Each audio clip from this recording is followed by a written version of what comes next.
Our preseason is really challenging for us at our school, and we kind of did that on purpose to prepare us for our league. And if fortunate enough to get to the playoffs, we open up with Glendora, who we played 2 years in a row. Then we travel to Warren High School, which was a semifinalist last year. Then we play Cajon, which CBL champs. Then we play Palm Springs, which is CIF contender. Last couple of years, they've been in the championship game, and then we play Serrano. Enough said. Serrano, they're a great program. So that's our preseason, and it's very challenging. But you know what? Our kids need to be challenged, and that concept of team has to be taken advantage of. And now with that preseason you have, how have you changed or tweaked your off-season program to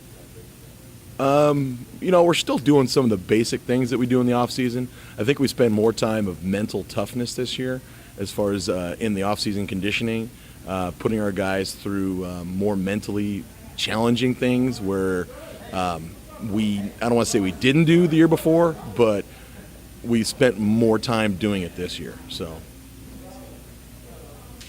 Now, every game is important. Sure. Sure. Yeah. Can't really look over anyone, but is there a league rival that you have there? And can you kind of explain the rivalry?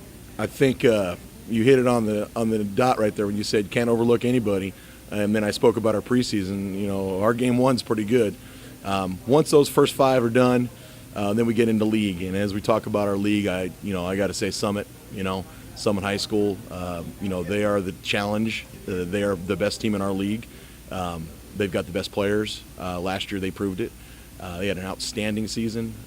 We've had good seasons as well. So I think the rivalry between the two schools, North versus South, has added to that with them having success last year and built upon it. And we just got to go play. We got to get there though. We got to get to that point, and there's a long way to go before you get to that point. But Summit probably they're our rival. Now, have there been any changes in your staff, like changing positions, assignments? Coaches. We had a little bit of turnover as far as coaches go, as in any program. Coaches will come and go. It's not like college. So we added a couple of young coaches to our staff, and we have a couple that we're still adding for our freshman program. But for the varsity program, I added a defensive coach in the defensive line. He had been a college football player, and I'm excited to see what he does with our players. Our players really like him, and I think he's just going to add to our defensive staff. So that was the one coaching addition that we had. Now, I coached before, and I always thought it was really important that the freshman training program is how those guys. Yeah. Can you just a little bit about how important that freshman is? Well, the freshman program, that's in any program, that's your base. And I think that probably what I pay attention with our freshman program is, are they good students, first of all? Are they discipline problems? And those are the two issues that we really got to fix. I feel that, if they're good players, they're going to stand out anyway. If they're coachable, they're going to learn anyway. So really, for me, with those young players, it's the grades and how they approach school and life in general, and then we build upon it from there. And from the JV program, those kids, they play on Thursdays. That's their Friday night, unless they're special teams or key backup guys. So I pay a lot of attention to those guys there. We watch their games and we watch them, and I love to see them perform and play. But I don't weigh so much the success of winning and losing on the JV program. I weigh the success, are they having fun, and are those young men playing? Now, I know there's been high school later as football or high school has evolved a little bit, a lot of changes. Got any take to your program again? Initially right now, no. We just ended school. We end school really early. Other schools, they end late, so maybe someone will come. I have no idea as far as transfers go and whatnot. But right now, we're Kaiser football, and the guys that we have are the guys we're going to win and we're going to lose with. But regardless, we're going to coach them. If anybody new comes, they jump in and they learn the way that all the other kids have learned. Now, one thing is high school 7-on-7. Yeah, sure. Yeah. Now, with that, have it made you feel like you need to coach more, I say 12 months out of the year? It does make you feel like you got to do a little bit more coaching. Well, you say 12 months out of the year.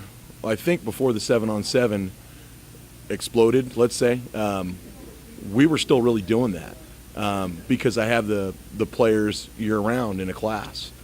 So the weight training and the conditioning, and maybe not the X's and O's so much, the coaching was always happening. I think now it's, as a head football coach, you have players that want to go and do 7-on-7, and I'm for it. I think that's great.